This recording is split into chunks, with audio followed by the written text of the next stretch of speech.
Greetings. I've been in healthcare a good long time, but I'm in healthcare finance. I haven't had a whole bunch of, I guess we'll say medical procedures. I've had some that other people have never had to deal with, but in general, I haven't had a lot. So today I ended up having my first ultrasound, and I'm in my early 60s. And what brought this on is that last Sunday, I woke up and I had pain in what I thought was my knee at the time. It turns out it's in my upper calf, very high, so it's pretty close to that area. So that's made it difficult to walk. That doesn't mean I haven't been walking. I still have walked.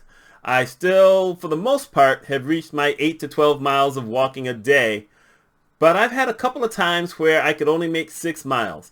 And I'm sitting there thinking, like I did as a kid and as I did as an early adult, a younger adult, where I just said, you know what, I'm going to go through it. I'm going to go ahead and fight through it.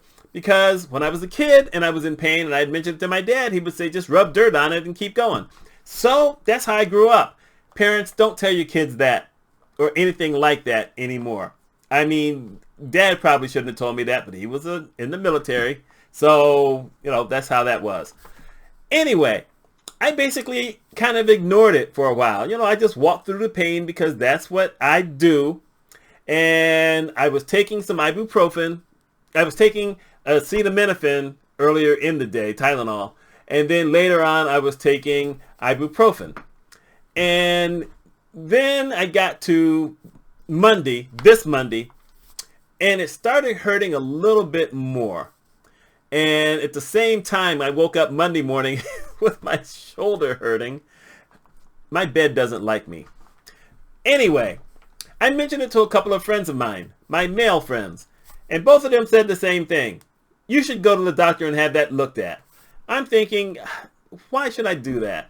But since both of them said it, I went on Google and I looked it up. And it turns out that there was a possibility I could have had some kind of blood clot in one of the veins that runs through the leg. And I'm thinking, okay, that would be a bad thing to happen. So yesterday, when I was trying to walk and I was in even more pain than I'd been the day before, I called and they called me back and I had an appointment to go meet my doctor today, the general practitioner. So I get over there today, had to wear the mask. We're still used to that. And luckily I have a bunch of masks, so I'm not worried about that. So I go see him and I'm in there maybe 5-6 minutes. And he does the squeeze test on my leg and I don't feel anything. And that has been, regular ever since last week. I've been trying to find a certain spot. Just nothing there. He said, well, we need to be safe with this. So we're going to make an appointment for you to go get an ultrasound and an x-ray. And I said, and where will I be going at? He says, well, you'll be going over to 8100 Sewell Road. I said, oh, that's the building you guys used to work in. I know where that is. As a matter of fact, now once they gave me the name of the place, I said, oh, I know that. I used to walk by there all the time. So his nurse calls over and she says, after she gets off the phone, okay, you can go over there now. They're free. I said, okay. So I go over there, and after about 5 minutes after I registered to sit in, registered everything, I sat down. You got Kelly Clarkson, who has her TV show with Rosie O'Donnell on. My goodness, I hadn't seen Rosie O'Donnell in the longest time. And so then I get called in, and this young lady walks me into the back, and she puts me in this little cubby where I have to put on the gown. The reason I had to put on the gown wasn't for the x-ray, but it was for the ultrasound. I've never had an ultrasound. I didn't know about it. So I said, okay, fine, we'll do this. So I first go in, I get the x-ray. I've had x-rays before. That wasn't necessarily a big deal, except for the fact that when you've got the gown on, that means you have nothing basically covering your behind or the back of your legs and my back. So that was cold. And, not a big deal. So then I go into the ultrasound room. And I found this interesting because, one, it was dark. I mean, well, she closed all the doors. But the only light that was in there was the light that she was looking at on her monitor. And that was it. Everything else was closed. It was kind of dark. And it was making that noise. I'm not even going to do the noise because if I do the noise, I'm going to laugh. And I'm sure you guys have seen hospital shows on TV before and in the movies. You know the sound. You know, I'm not doing it. No, I'm not doing it. So here's the thing. She says, okay, I'm going to have to push the gown up. I said, I'm not thinking anything about it. So she starts pushing the gown up. And she's pushing it all the way up my thighs. And then she's kind of wedging it in between my legs. And I'm saying, well, okay, this is different. Wasn't expecting this. And I went back in my mind to when I woke up from the colonoscopy and the guy told me that they had only been able to go 97% and they had to send me to the basement to get a radiologic colonoscopy, which basically says that you turn over, they push a tube up your behind, you have no new anesthesia, so luckily I still had some anesthesia left in me from the previous thing, and then they blow air in it, and then you have to hold all that there while they run the machine. And I said at that point, you know what, I now have no shame. I have nothing else that can shame me because nothing is going to top this. Well, the ultrasound almost topped that. Because she, she's pushing everything up there. So, okay, well, that's interesting. And then she's got this thing in her hand. I really didn't know what it was because I'm laying flat. I just could see this thing in her hand. And then she goes up my thigh all the way up. And now we'll just say that the back of her hand is rubbing against the boys. Yes, that's what I'm calling it right now. And I'm sitting there, I'm saying, you okay? Nope, didn't expect this at all. And I'm also trying to figure out why did it have to start way up there when the issue I have is in my calf? And I guess they have to track it somehow. I don't know. I didn't ask how this was going to work. I was basically thinking in my head, okay, I can't wait until this is over because this table's also uncomfortable. I had a pillow when I was having the x-ray. It was the flattest pillow I've ever had. But this time I didn't have any pillow, but I was on a more of a cushion couch as opposed to what I was on for the x-ray. So anyway, she's doing her thing there on both sides. And I had to fight not to laugh because I was trying not to have any kind of reaction to it whatsoever. And my other thought was, you know what? She's a medical professional. She's probably had to do this a whole bunch of times before. I bet that she's had some other guys who have reacted to this particular procedure. I didn't want to be one of those people. But I will admit that mentally it was a little uncomfortable. But nothing else happened. No. Like I said, no shame. No shame anymore.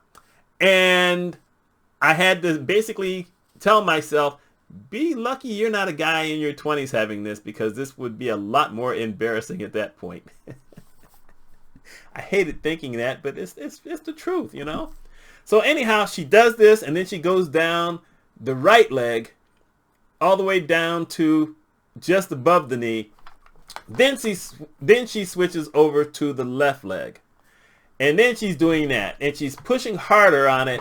And like I said, I had been trying to find out where the pain point actually was by squeezing. The doctor did it. She was just pushing hard. Maybe when she read what she was basically supposedly be searching for, she is supposed to try to push it further so that they get a better read. I don't know. But she did that and then she went all the way down to just above my ankle.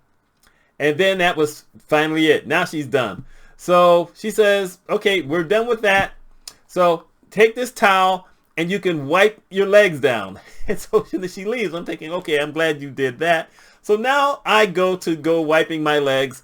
And I'm one of those people who has this thing about not liking to touch stuff. So I get to the, top of my legs and this stuff is getting all over my fingers. And, well, ew. And I'm doing this while basically still laying down. So obviously you have to kind of prop your knees up so that you can do that. And then it's getting on the hands, and then it's getting on the towel, then it's rubbing on other parts of my leg, and I'm trying to get all this stuff off of there. And I said, I hope I can get all this done before she comes back in. And then it gets over the gown. Now I'm wondering, okay, can I take part of this gown and use that to wrap around this other stuff? And she had also had this little bit of paper. It was just, it was irksome. That's one of my favorite words. And it was cold. And it wasn't gummy. I don't know what to equate this stuff is that she had, that she was using, but I've actually seen that stuff before. Like I said, I've worked in healthcare for 39 years, and I've seen certain types of procedures here and there, not willingly, but that's just what happens. And it was really slippery, and it was cold, but I got it done as much as I could because I couldn't see anything, so I could only get so much off. And then she comes back in, she helps me to get up. I go back into the cubby so I can change back into my clothes, and I go to pull my pants on, and it gets to the upper thighs, and the pants are saying, you ain't gonna like this. And the pants were right. I didn't like it, but I dealt with it. And in the end, I do not have a blood clot. I was told that, there's nothing visible, so it's just maybe some kind of contusion I had. And I said, well, my bed hates me because it's already hurt, it's hurt my leg, and now it's hurt my shoulder. And so she says, well, just take over the counter.